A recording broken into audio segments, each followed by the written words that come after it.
Muy buenas, estamos con el profesor Bastos, con quien tenemos la fortuna de charlar para que comparta con nosotros todo su conocimiento.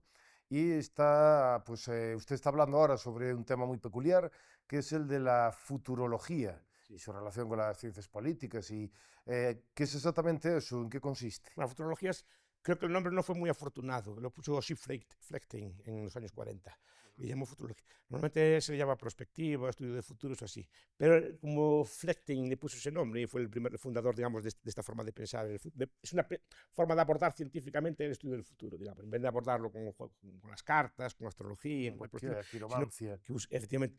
Claro, pero ese nombre se asocia a eso y él muchas veces creo que no tuvo mucha fortuna, aunque hay libros que lo usan. Ajá. Entonces, el curso se llama de futurología, porque me interesa el futuro, porque el futuro no es tanto como futuro, como es una forma de controlar el presente. El intento de descifrar o pronosticar el futuro es una forma de controlar el presente. Efectivamente, pensemos, por ejemplo, en el informe del Club de Roma, ¿no? O todos los estudios que tuvieron, el estudio del Club de Roma es un estudio de futurología. Ya hay Forrester y estos usaron las técnicas más avanzadas en su momento para intentar predecir cuáles van a ser las tendencias de la Tierra.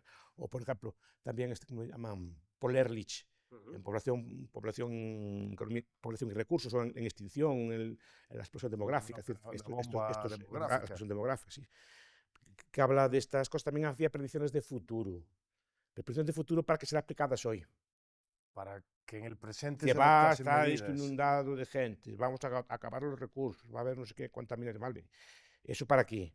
Pero dentro de X años, 30 años. Normalmente se fija nunca un objetivo cercano, o sea, inmediato, pero tampoco muy lejano, para digamos, impresionar más con este tipo de discurso, ¿no? Entonces, dentro de 20 años es que cuando Ehrlich escribe, predecía hambres en América y Europa para los 80. Y decía que era ya imposible de evitar, Imposible de evitar, solo que podíamos iban mitigarlo, etcétera. Pero lo veía millones de ya como, muertes lo veía así por como una cosa. inanición. Pero el Club de Roma también, los recursos, todo se va a acabar, el agua, va a estar lleno de población, va a ser una cosa sostenible, ¿no?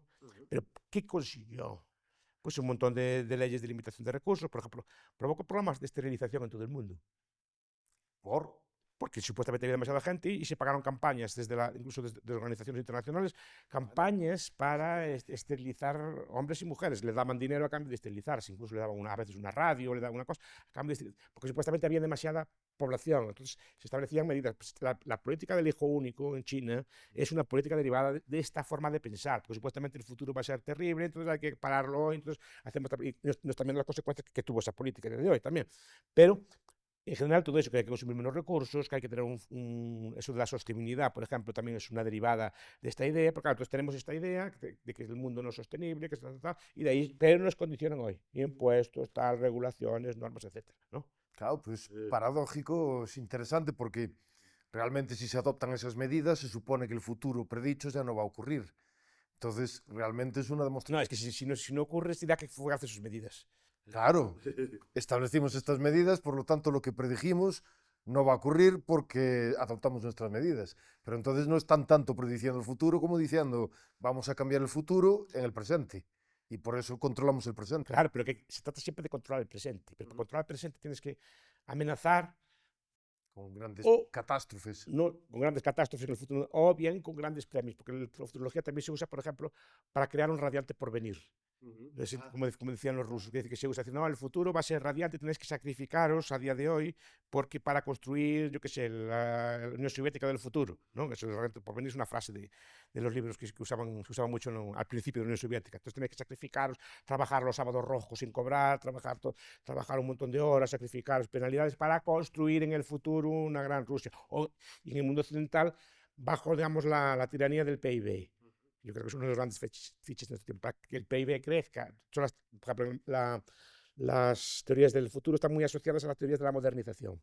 Plantean cómo va a ser un futuro moderno, el país que sea del futuro, sobre todo en los nuevos países recién independizados, entonces, para que creciera el PIB había que aceptar sacrificios y había que regular la economía. Hoy los chinos, por ejemplo, también hicieron esto, porque tenían ese fetiche del crecimiento futuro, de ser en el futuro. Entonces, tienen que dar algún tipo incentivo, de incentivo futuro a esto. ¿Qué pasa? De hecho, la obra de Rousseau tiene muchas similitudes Sí, con sí, la de sí. Marx. Es que Porque Rostow también es por habla unas etapas, efectivamente. Rostow es un futurólogo, o sea, no exactamente un futurólogo, pero sí que está en ese círculo de futurólogos que había, ¿no? Que había Daniel Bell, por ejemplo. Daniel Bell decía en sus libros, en El fin de las ideologías, o en una de sus grandes obras, que es El advenimiento de la sociedad industrial, predice cómo va a ser una sociedad del futuro. Y dice, no, ya no hay ideologías. Hay lo que hay que gestionar racionalmente el proceso para salir, tener un futuro de crecimiento, ¿no?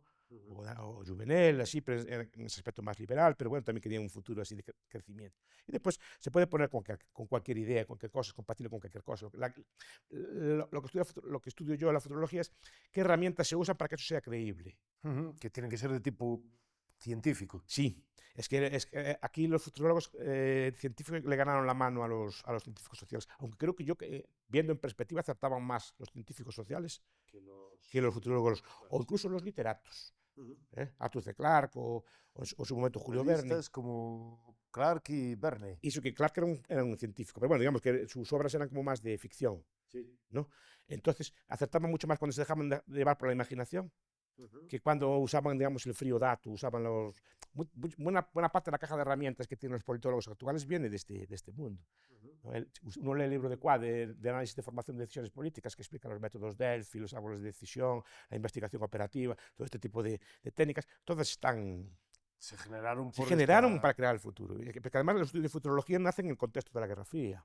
En la corporación Rand, por ejemplo. La Rand crea muchas de estas técnicas, el método Delphi creo que fue Gordon, me parece, o Olaf Helmer, que lo crea, pero está inspirado en Delfos, por eso digo que es una cosa así, un oráculo, pero es un oráculo científico. Entonces, lo que llama es un conjunto de expertos, les pone cuestionarios, pues esos cuestionarios se tratan estadísticamente y se establecen conclusiones. Pero y la teoría de juegos estaba también orientada a predecir también tienen a predecir conductas, etc. Esa es la idea, y son unas herramientas que, repito, forman parte del arsenal del politólogo moderno. Entonces, la creación de futuros, la creación de escenarios, que se usa en las relaciones internacionales, que se usan en las empresas también, ¿no?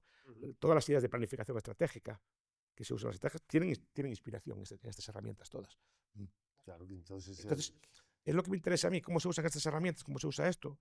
Ya, repito, visto en el historial, los futurólogos, los libros de los futurólogos, así, los clásicos, desde los franceses como Gaston Berger, que es uno de los que más me gusta, ¿no?